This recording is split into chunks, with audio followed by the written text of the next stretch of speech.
Welcome to Amiga Ireland. I'm Irla. I'm Rob. And I'm Luke. In this episode, IBrowse 2.5 has finally been released. Learn about Amigas that never were. And Doom on Amiga 500 with 1 megabyte of RAM, which is unbelievable. That is unbelievable. Before we get on to everything else, we've got news, games, events, and some tips coming up. How are you all doing? But I've been over and back to Ireland a few times. Got some family stuff going on and busy with a whole bunch of repairs. So my wife and son are away in Ireland at the moment. So getting loads of work done in between going over and back to see them, you know. Working on a couple of new projects as well. Yeah, that sounds like a lot. How about you, Luke? I've been working on RetroReady.1, preparing new projects and trying to be as up-to-date as possible regarding all that stuff. So my time's been shared between day job RetroReady1 and my family. What about you? My child has started secondary school, so we're getting used to a lot of change. Involves more free time during the day, but less free time in the evening while we get used to homework and all that kind of stuff. And outside of that, I've been, we're going to move the base of the AmigaUsers.ie website to a cheaper offering. That's going to save us about €80 a year in cost.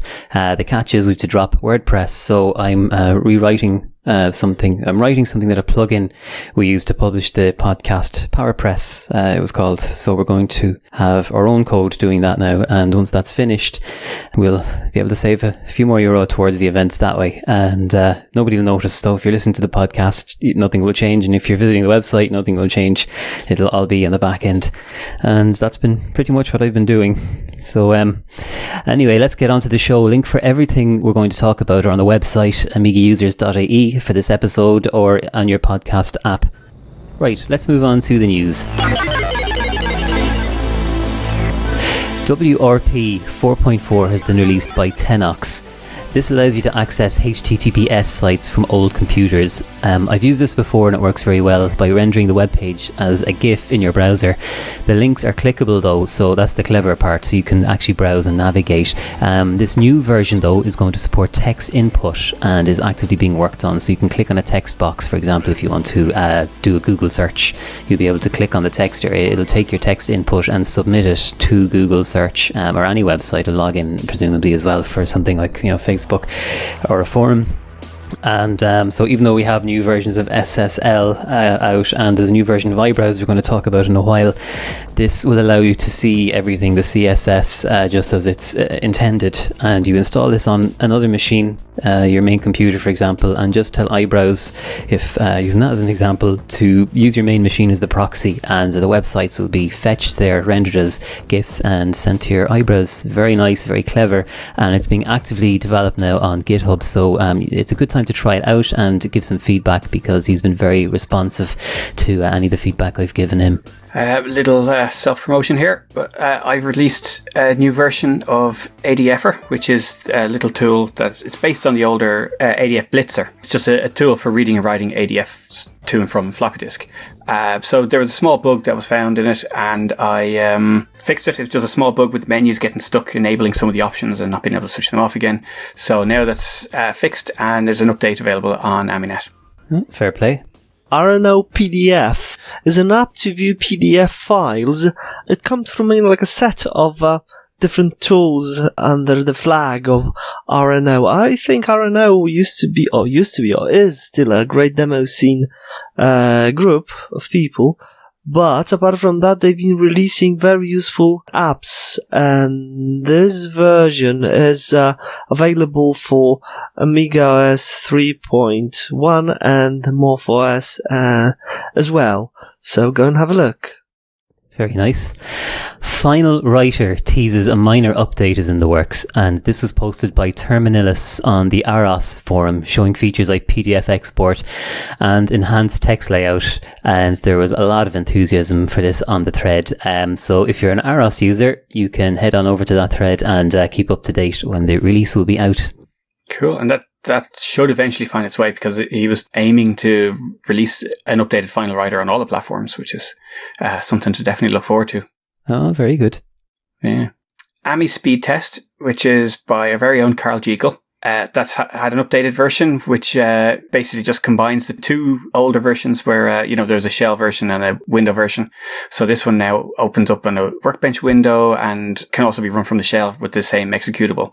So it's just a nice sort of tidy up of the package. But this is, if you haven't seen it before, this is one of these speed test programs that lets you connect to a nearby server and check your broadband speed or your internet connection speed. And yeah, that's it. But it's a nice little client for the Amiga. Yeah, well done, Carl. Nice to tidy up those little bits. Mm-hmm. And the new version of AmiBerry Beta runs on the Odroid N2. It's one of the fastest platforms available, actually. I don't know a lot about it, but seems and looks interesting. It supports 64-bit as well, actually, which is even more target devices. Mm-hmm. Issue 9 of Versus is being prepared at the moment. That's the 29 edition of the disc, magazine and charts for Amiga. Voting is opened and anyone can vote for their favourite Amiga demo or other categories, and you can visit the link that we have for you in the show notes. The Warp 560 accelerator we've talked about before, but that has gone or is going into production now, and that's great news for anyone who's been looking for a ridiculous amount of power for your Amiga 500. It's as the name suggests, it's an 060 with the usual these days add-ons like compact flash ports and a few other goodies on the board there. It's really an excellent, essentially an alternative to the Vampire, really, but with classic 68K on it. Fantastic looking board. And yeah, if you're into a ridiculously powerful Amiga 500, that's one to look out for. I believe as well that once this is sort of underway, that it will be ported to work on the 1200, which is great news as well for people looking for an 060 on the 1200. This is amazing. The most common Amiga platform is probably the Amiga 500. Yeah, It's mental. IBrowse 2.5 has been released to much acclaim. It has a lot of new features such as up-to-date SSL support, PPC native support, updated MUI integrations such as context-sensitive mouse pointers. There are performance improvements, support for large file downloads above 4 gigabytes, hundreds of other minor and major bug fixes and improvements, and you can download a free demo now or buy it at ibrowse-dev.net. Much anticipated. It's a big one, alright. For the classic stuff, and even occasionally on OS4, I use iBrowse because it's just stupid quick for websites that it does support. Like it doesn't do HTML5 and it doesn't do CSS. What's wrong with me today? CSS. Thank you, Luke. Sorry, but yeah, so it's still a little primitive in those kind of ways, but it's at least you can access these sites now because so many sites were depending on SSL and TLS, and they just plain flat out wouldn't work with the older browsers. So this is great now to be able to actually see that, and we've seen a couple of Facebook posts from people from iBrowse, which is bizarre, but yeah, it works just about, and it's I've got years and years in the pipeline, so great to see it's finally seen the light of day. To be honest, 13 years. I remember 2.4 was released in December 2006. Wow. Yeah. There you go. Let's show some support. There's been an update for Amiga AMP as well. So this is another one of these programs that's sort of been going a long time. It's essentially an Amiga take on the Winamp interface and the Winamp idea. And so it's it does have a sort of a minimal option for the GUI, but it really its strengths are in it's fully skinnable and customizable, and it has if you have the horsepower behind it, you can have pretty much the same experience as the classic Winamp. This is sort of more of a maintenance fix. There'll just be some code tidy ups, a few fixes for plugins, and fixes for minor bugs along the way. So all the power users will probably be familiar with it. It's well worth a look if you haven't seen it before. And a new release for AROS, Icon Poser 1.0 has been released, and this is for creating dual-state AROS compatible icons. It started off actually as an internal tool for the developers, but there was wider interest in it, so it's been polished up and released. So if you'd like to make those lovely dual-state Amiga icons that I miss so much on the modern systems, you can do it now for AROS using this. Next up, games. Turbo Tomato. Vegetables have never been so much fun. Turbo Tomato works on any 1 megabyte Amiga. and was created by John Gervin. It's described as incomplete but only just. So this is actually a very fun game I've been playing on UAE just in the last few days there. It's kind of a top-down thing, sort of maybe like Sensible Soccer, and you are a tomato and you have enemies all around you, and you have to pick up these bombs that sort of appear and throw them at the enemies. But the bombs have timers, varying timers on them, and when the time runs out they'll explode and kill you if you haven't thrown it on time. So it's a frantic fun. It's one of those games, I suppose, like Skid Marks, and you know, those games that kind of make you laugh a bit because they're a bit frantic and silly. So this is a really fun game, and it has multiplayer options, so it looks like something that would be a really good option for Amiga Ireland for a event like that. So check that out. Metro Siege is a sort of it's a brawler, beat 'em up kind of game, like sort of Beats of Rage sort of style, and this is sort of appeared from kind of from nowhere really, and it's actually looks really, really good and is supposed to run on an Amiga 500. So some excellent work with the color palette and the graphic, the artwork that's gone into it. You know, it's been really carefully put together to look excellent, and it really does look good. Definitely check it out. Check out the videos of it. So as far as I know, it's not actually out yet, but it's looking really sort of, even at this stage, looking really polished. Guys responsible for Worthy, are responsible for this game as well. So some good heritage there. Pixel Glass, as far as I remember. Yeah. And good experience. Yeah, that's them. Right. Another one that is being ported actually to Amiga, pretty powerful Amiga, for example, like Vampire, or at least 060 Diablo. Guys, Diablo, you remember this one from the late 90s, probably. Absolutely. And Artur Jaroszik, I think, is working on the port of Diablo for Vampire, so I'm sure it can be adjusted very easily to 060 as well, and it's going to be running on 060. So far, there have been, like some videos showing how the game works, and I must say I'm pretty excited because it runs really smoothly and it runs really well. So if you like games of that type, go and have a look, or get yourself a Vampire or 060. There were rumours of ports for MorphOS and OS4 as well, but I don't know if that's actually come to anything. But it's worth keeping an eye on anyway. Yeah. Because the 060 version will probably run on those platforms anyway. Yeah, I'm pretty sure about it as well. Yeah. But that's one of the big classics that's up there with sort of Doom, Quake kind of scale of game. That's right. Yeah, it's excellent. Now I look forward to Fallout. Yeah, that's another one. Yeah, Fallout 1 and 2. Yeah, because I think it is doable. It is really doable because there is a version for macOS 9, as far as I remember. Yeah, so it should be doable to run it on Amiga as well. Even 060 or Vampire. So Fallout, that's another one. We have to start. That would be absolutely brilliant. start prodding all these developers who seem to be pretty talented when it comes to these things. Yeah. Another game release, Worm Wars, has been released for Amiga OS 3 and 4, as well as Morphos and Aros. This is a 2 megabyte of RAM game, and it's by James Jacobs, with an Aros port by Caveman. And this is another pretty decent looking game. And you can visit oneemu.net to view that one, and we have the link in the show notes. Wonder Girl in Monster Place is it's a new platform game that's in development at the moment.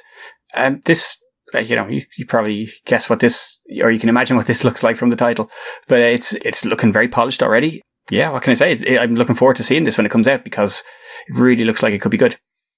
And another game. This game is actually for C64. The title of the game is The Shadow over the Hawk Mill, and it's a platformer. And it's got that style of City Hulu or Indiana Jones. So go and have a look. The link is the show notes. 4 unreleased Dutch games by 2 members from Switch named Geert Jan and Johan have been resurfaced and released, and they're actually pretty decent looking games, and they were that was announced on the EAB forum among other places, and we have the link there for you in the show notes as well. So 4 nice new looking games there to try out. I've seen a news item regarding those Dutch games. And finally, for the game section, Psycho Tic-Tac-Toe 68K, a first attempt at a game by this developer. It actually looks quite good. Contributions are welcome from the AI side of things as well, and that's released on AmiNet under the name tictactoe.lha. Right, let's go on to discoveries.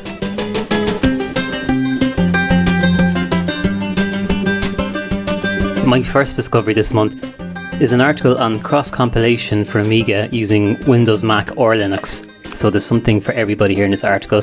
I was actually talking to Carl Jekyll about doing a workshop on cross-compilation, so I went off to look into it a bit more to see what might be involved or anything, I should be preparing.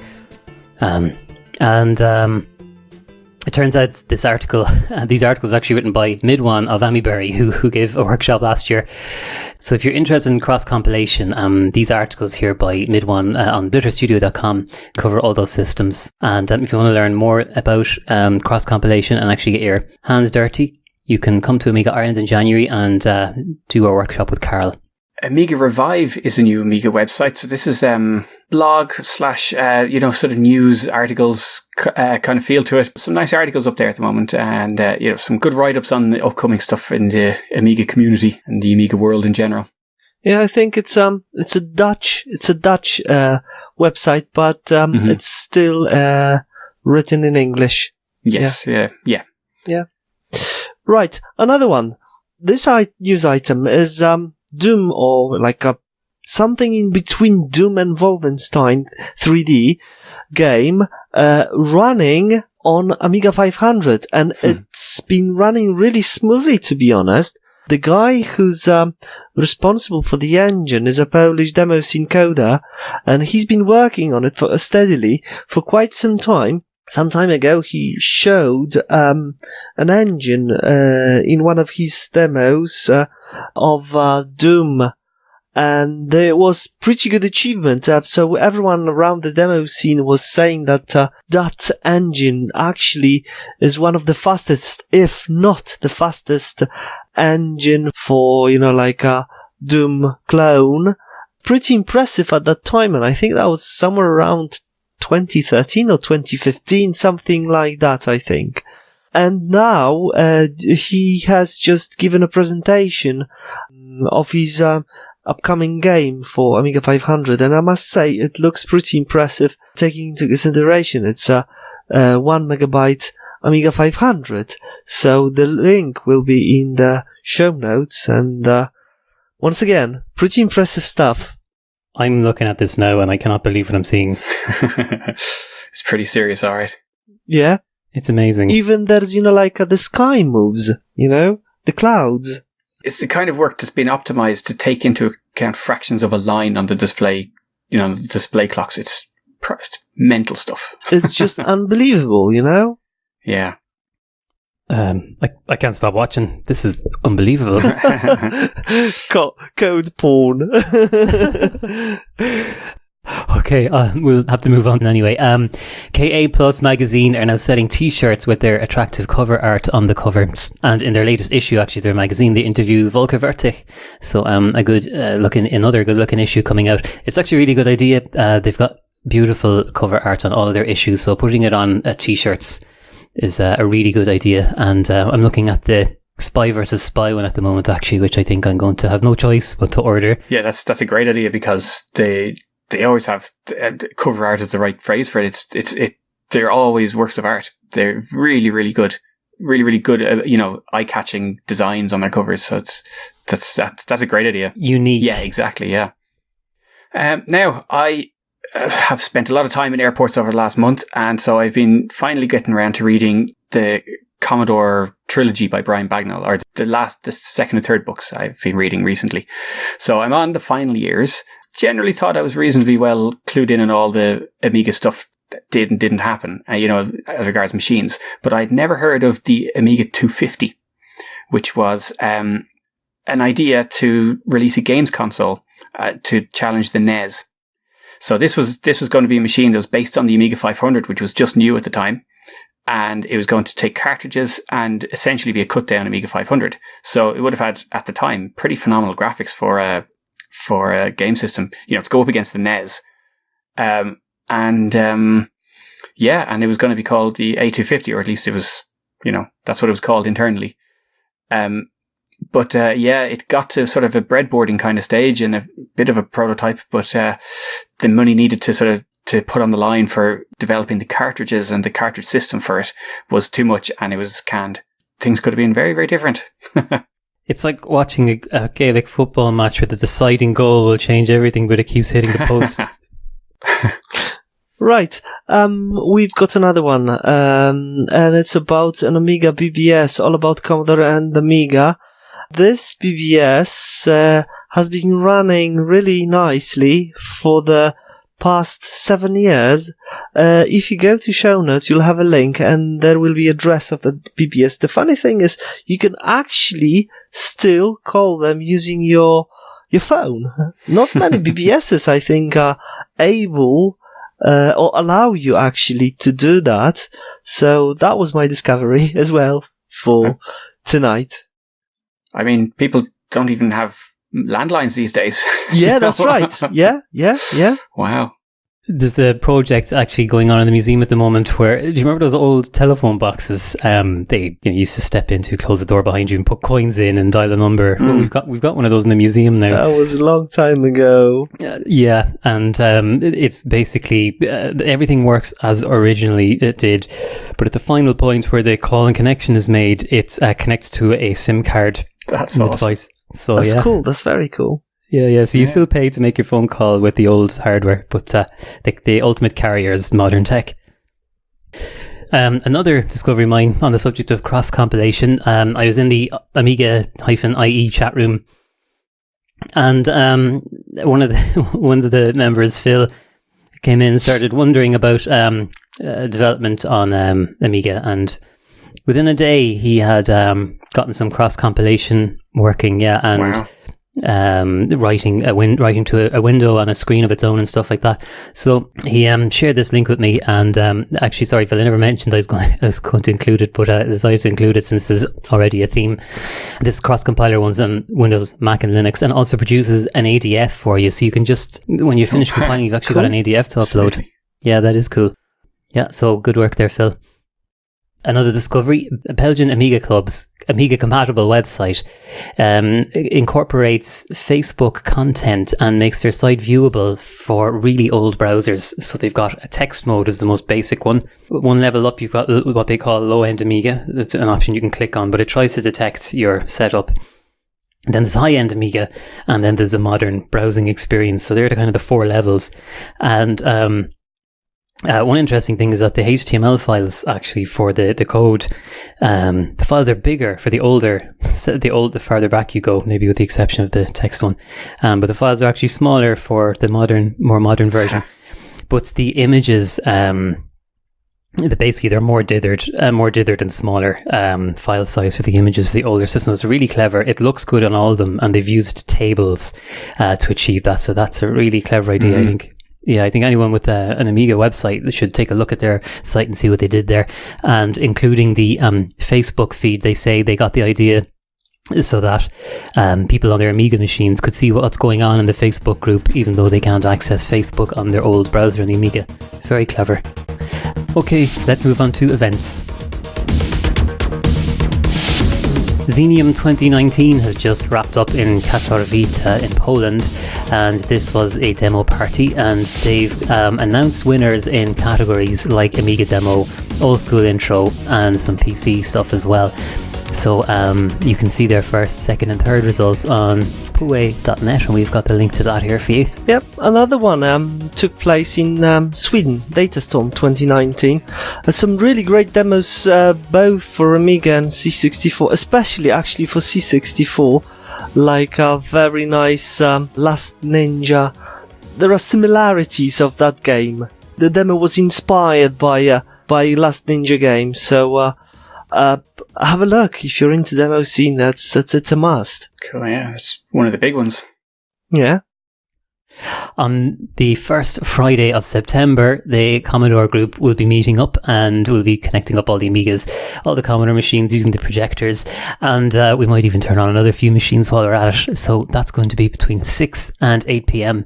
and feel free to come along or send me an email if you have any queries. Awesome. I do have one more to add. Just this weekend as well, the 8th of September, the Scottish Amiga user group are going to have a meetup on the East Coast this time. So for anyone over Fife, Dunfermline, Edinburgh kind of direction, there'll be a meetup in Rosyth Rugby Club on Sunday the 8th of September at 1 p.m. Lovely. More power to you. Right, let's move on to Ask Amiga. Okay, so there's a question a little while ago on the Retro Computing Stack Exchange, and it was asking sort of what options were available for having an Amiga 1000 fitted with a kickstart. There are a few options for doing that, but I'm just going to talk a little bit about the 1000 kickstart in general. So I'm sure a lot of people are aware, but there isn't actually a kickstart in the Amiga 1000. So it has to be loaded from disk before you load the Workbench disk. So this was basically because the Kickstart chips weren't ready. The Kickstart itself wasn't finished when the Amiga 1000 launched. So instead of the actual ROM chips, it has a special extra chunk of memory that is loaded from disk with a special boot ROM. And basically that chunk of memory then acts as the Kickstart. So effectively it loads the Kickstart from floppy disk and then boots from it. So it's kind of, in a way, the way things are going now again with, sort of OS 3.9 and 3.1.4 if you don't have the ROMs, is that you load the Kickstart from disk and then you reboot so then it's running in RAM. So that was, it was a nice solution, but it added a lot of money to the Amiga 1000 at the time. But, yeah, so that was the situation with that. But, there were some interesting hacks around that could, actually use that memory for their own purposes. So mostly sort of demos, and I don't know if any games actually used it, but it's more of a proof of concept. But that RAM, expensive as it was mostly useless if you weren't using the Kickstart. So because it was basically taking up the space of the Kickstart. But yeah, it was an interesting workaround for not having the operating system finished at the time. To actually fit a kickstart to the Amiga 1000, there are a few ways of doing it, and there are various, like I said before, hardware solutions. So there are some that just literally plug into the bootstrap kickstart sockets, and you have a couple of extra wires going here and there. There are some that fit into the CPU socket, and again, you can put a normal, Amiga 500 kickstart ROM in there, and then you've got a couple of accelerators that can plug in that have their own kickstarts built in. So the likes of the ACA 500 and the Vampire, if you plug them into the Amiga 1000, they kind of take over that functionality and, load the kickstart themselves. So you don't actually need a physical kickstart on the board. So there are a few ways around that, but it is it was an interesting kind of solution, and it's interesting to see the way things are going back that way now.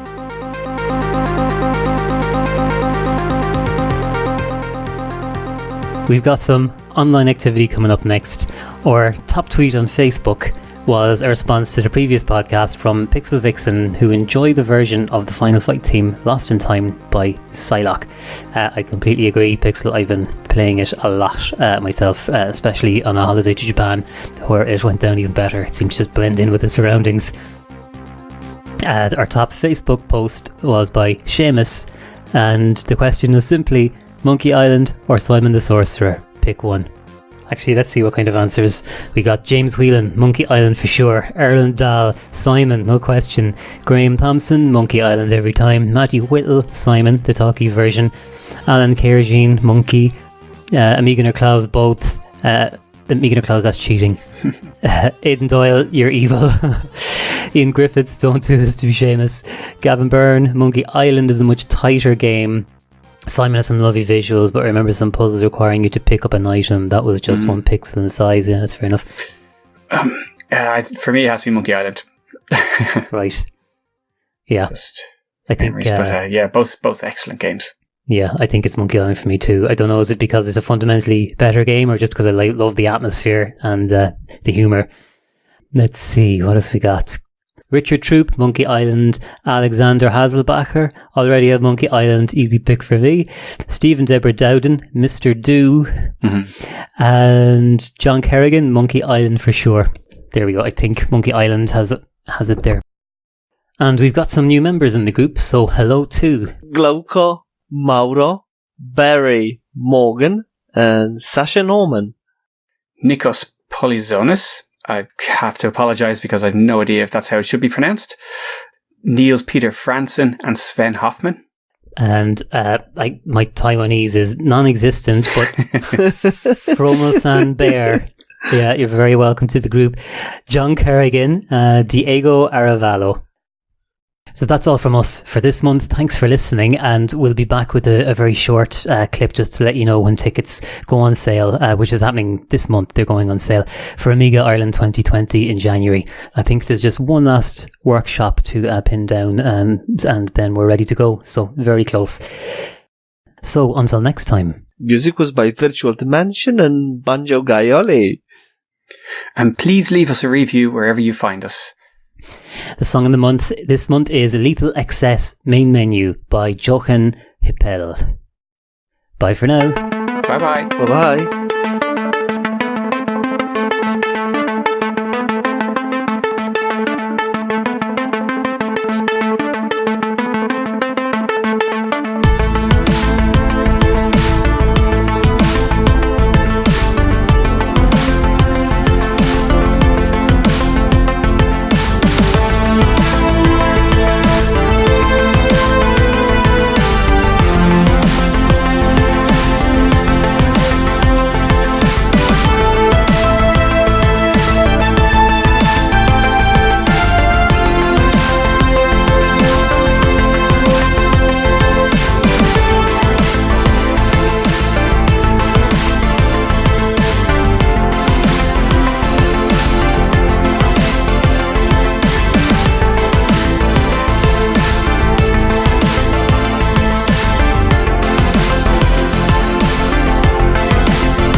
Dear Lord, I need sleep.